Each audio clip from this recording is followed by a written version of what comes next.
Hello guys, you are welcome back to Ruben Doris channel known as the Marriage Solution. Good afternoon all my lovely brothers and sisters. Good morning, good afternoon, good night, good day to you all. Depends on the time you come across this our lovely video. I cover your household with the blood of Jesus. I cover your marriage with the blood of Jesus. I cover your children with the blood of Jesus. I cover your household with the blood of Jesus. My dear lovely brothers and sisters, another one don't still happen. Another one don't still happen. Not when Musa no go here forget. Before Musa come up from work, go house. He hear say he wife don't go join witchcraft. That is the latest. It not be only SARS in the year of now. So, my dear lovely brothers and sisters, things are really happening, eh? Things are really happening. We are going to talk to some men are very heartless and wicked, and some women there make una take am easy. Do you think by joining a witchcraft that's the only way you solve your marital problem or your marriage problem? By even joining, inviting devil or inviting one kind of something to your marriage, do you know that in short that's something you went to go and involve yourself in is another evil? It's another breaking of home for you, and it didn't solve your problem. You are now the one that is in the mess now. Let's go there. My dear lovely brothers and sisters, there was a lady. This lady is well educated. She have the diploma, she have this, she have that, she have all the quality. So the man was also a very hard working man. They married, but they don't have children yet. So since they don't have children yet, you know, some African men now, some of their maternity, not all of them. So just one maybe say woman be full housewife. Some women will still be say they still go school well. They don't like to. Some of them still they submit to. This woman is very submissive, but just that she was trying to guide her career. She was trying to secure her future career, what she want to be in life. So when she be say she don't go school finish, everything they okay, she dey work.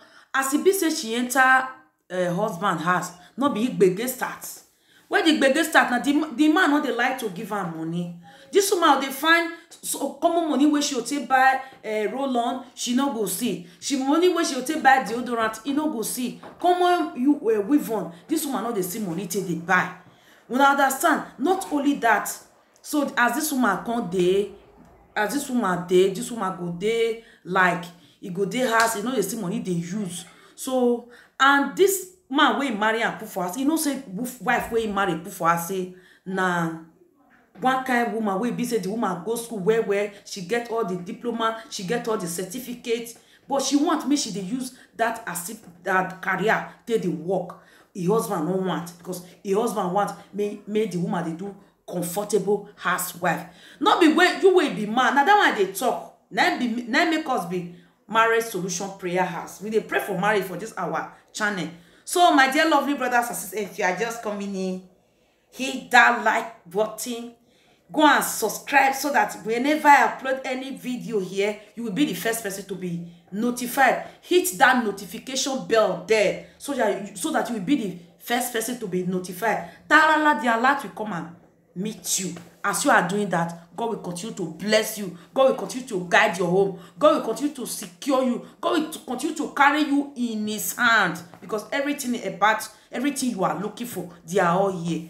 So this man wants this woman to be a comfortable housewife, but at times some African men out there, if you see say the woman wey be say the woman love you, where the woman love you, she get quality, you give her the chance. No feel like she go want make she dey inside. If you want make she dey inside house, everything wey she want, you dey provide for her. Don't be say woman, some women if they raise up their armpit, her hair go full. Come on, she no see money take buy. Money for deodorant to start with, she no go see take buy. Lipstick money, she no go see take buy. Come on to paint her nail, she no go see money take buy. Some women know they like that thing. Some women know they like that thing. So as it be say this woman just dey indoors. So the man are Christian, the woman are Christian. So every time, every time e go dey follow the woman dey do pushan wey the woman come see say things too rough. So e get one period the woman can't even run. When the woman run, e can't go meet him mama. And some women are there. If your children still dey complain at times, I know they pray make you divorce your marriage, or you see a pan fisa. No be say you go just take am like make she dey now. The woman will die silently. So this woman go meet him mama. Him mama come tell say na so you still suffer for your papa hand o. The woman come true dey there. You know, see every day she dey cry. She dey get internal bleeding. The woman can't get small sickness. So e get one period the man can't even beat the woman. When the man beat the woman can't go wake up for hospital. The woman can't wake up for hospital. When the woman wake up for hospital, he spent 7 days for hospital. This man not come ask of her. And this woman be don't get 6 months pregnancy before. No, 3 months pregnancy, sorry. Because when you carry 3 months pregnancy, because of that beating, he can't get miscarriage. And they pray for fruit of the womb. The woman can't they suffer. She can't they suffer. So as the whole thing can't be, the woman can't say as it be so. As it dey hospital. As they just discharge her, the woman can't come back to her husband's house. No be her husband start to give her idea. Bossing this thing. Where they call the boss again. No be smart you. No be the woman can't say as it be so. He want come out. The woman be don't want come out. The husband can't forge allegation against the woman. Say as it be so, the woman he go through left for bush. He can't say no go through left for bush. He know where that beating where you beat her. He lost 3 months miscarriage, and as he get 3 months miscarriage, he dey hospital for 1 week. You don't even bother to ask of her. Now, as you know, ask of her, as he did the hospital, so now make her dey there. He no want go in mama house. He come back to your house. The man come say lie. Woman wey don't sleep outside, he no get wetin dey use am too. So he can't drive the woman. So the woman can't go in mama house. The woman can't dey send people, make the people go beg her husband, because the woman a very respectful woman. Mona Lesio. So true, people can't go beg the husband. The husband can't say before he go accept her, he go admit say no dey work again. He go admit say as he be so, he go dey submit so court to in law. African law. He go say court to in law. The woman can't say okay, make peace for rain. So when the woman can't dey there, hungry go dey beat her. The woman not dey see money, common money. The man not dey drop for house. The man not dey drop for house. As the man not dey drop money for house, hungry go dey beat the woman. The woman, people around can't even they give the woman small bread, give her water, give this. The woman can't dey suffer. So he just get one period for inside church. So this woman can't dey focus on church things. Now that one I want talk. If una dey go church, women are there. No be all women, no be all group that they join for church. No be all group that they join for church. And for marriage matter, no be all advice that they take. It is the grace of God. Now marriage take they stand. Now person they do 60 years anniversary. So this woman say he can't go join group for church. He said the group where he can't join. He said as he can't be, they can't welcome her, because now pastor they coordinate the group. He said as he be saying a pastor wife they coordinate the group. He can say okay, and maybe now still godly group. As he join this group, so peace go reign. He said no be as they welcome and finish, night can't reach, he can't dream. He said when he can't dream, say they give her 2 eggs. He said when they give her 2 eggs, they can still give her something again. When they give her 2 eggs, then they can still give her this thing. When they give her 2 eggs, they can still give her something else. He said when they give her those 2 things, he said he can't take her like maybe not just dream. He said and as he dreams, see those 2 eggs, he said he can't eat her. He get another thing where he still dream join. He said another thing where he still dream join, he can't eat, because waiting they give him for the dream, he eat them. And another place again, if you be type woman wey dey dream, if you be woman wey dey dream, they take your dream serious. Not be say somebody will give you something for dream, you go eat am, you know, pray over it, you don't know the meaning of that dream. You have to learn how to take your dream serious. Whenever you dream of anything wey you dream, especially some people wey dey eat for dream, take am serious. You say when they give am those 2 eggs, he can't eat am. You see, after he eat and finish, around 1 for night, he can't dream again. When he dream, after he dream that first dream, he can't dream say some group of women, all those women wey you see for church, they one meeting. He say he can't follow join. They can't say you are welcome to their coven. He say as he enter their coven, he can't know say their coven na when they take the suppress, when they take the where husband take the support to them. He said that their evil coven. Now you can't know say as that coven be pastor wife now be leader. Anything where pastor wife talk, now your husband they follow. He says that their coven, all the women, big women where evil did there, you don't want mention name, you don't want bring up pictures. He said now they talk waiting they reach for their marriage. He said he can't through join them, he can't even they happy. So he can't enjoy this something, he can't enjoy this something. He said he can't call the husband, he can't call the husband as he be so he want go back to school, to he work at me. So the husband can't say as he be so, may you go back. Already the husband, now the woman they on top so. Now the woman they authorize the husband so. So the woman can't tell the husband can't say okay. He said before he ask the husband to go, before he ask the husband, say if they go work so, for that spiritual rain, he can't tell them say, may they drive the husband for work so that may for see chance stay they work. Because he said because the money where the husband they work, he know they see am. And they use the money to oppress am, and they use am till they carry women come house. So true they can't drive the husband for work. When the husband can't say not get work again, and the woman now they can't speak. He can't say, okay, my wife, you go back to your work. Already work where they work before. Remember, say 7 days when you spend for hospital, they can't drive am for work. So he can go find another work. So those people, those spiritual people, they can't help and manipulate work, maneuver work. Already, he don't manipulate his husband. All those spiritual people, they can't help and maneuver work. No, he can't get work. He can't they work. As in they work, now they talk everything where they reach. Small time, your husband can fall sick. He can't overuse the power, take over chocolate the husband. He say, where things can't they happen like this, my dear lovely brothers and sisters.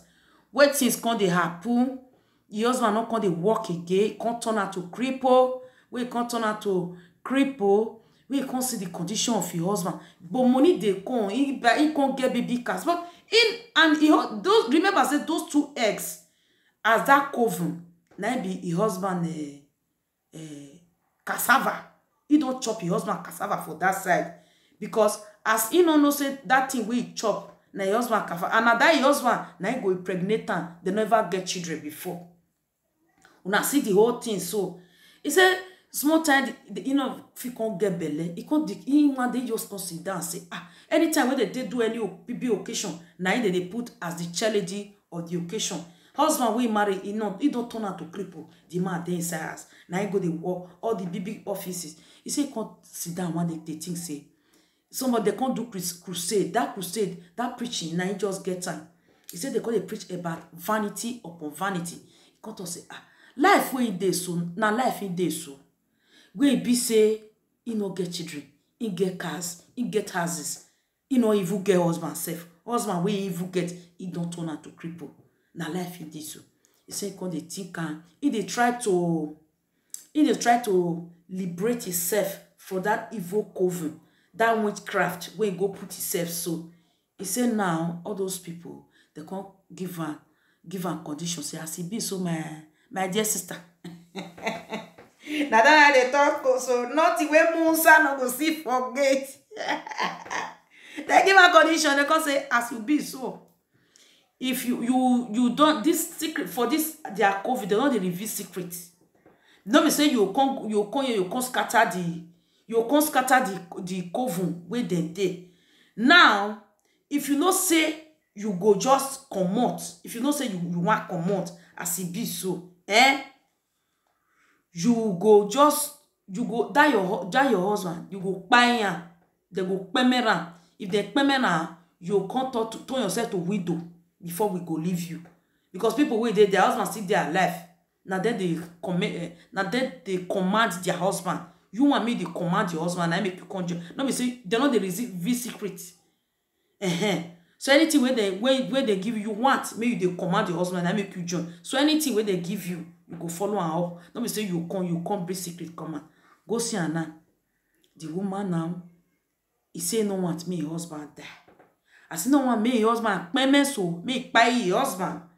Now he no go get pikin because he don't chop your husband cassava finish for evil cove, because they change down to 2 eggs for her. He don't chop her.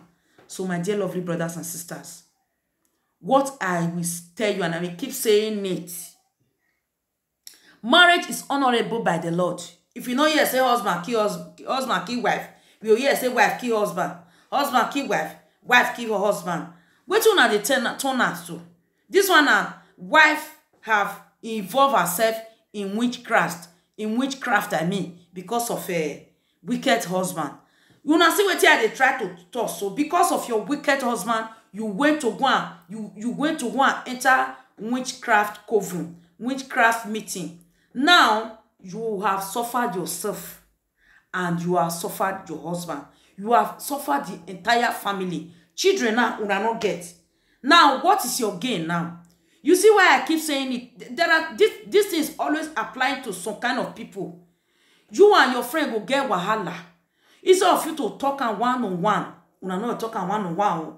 You go carry in give one babalawo, give one native, carry this thing. They will tell you the consequences or the laws wey follow that thing, or the repercussion wey follow that thing. You like to abide to the law.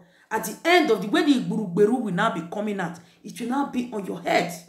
So at times, when things are happening, you trash it up with God's answer, with God's intervention. Not be say you want to take violence, or you want to take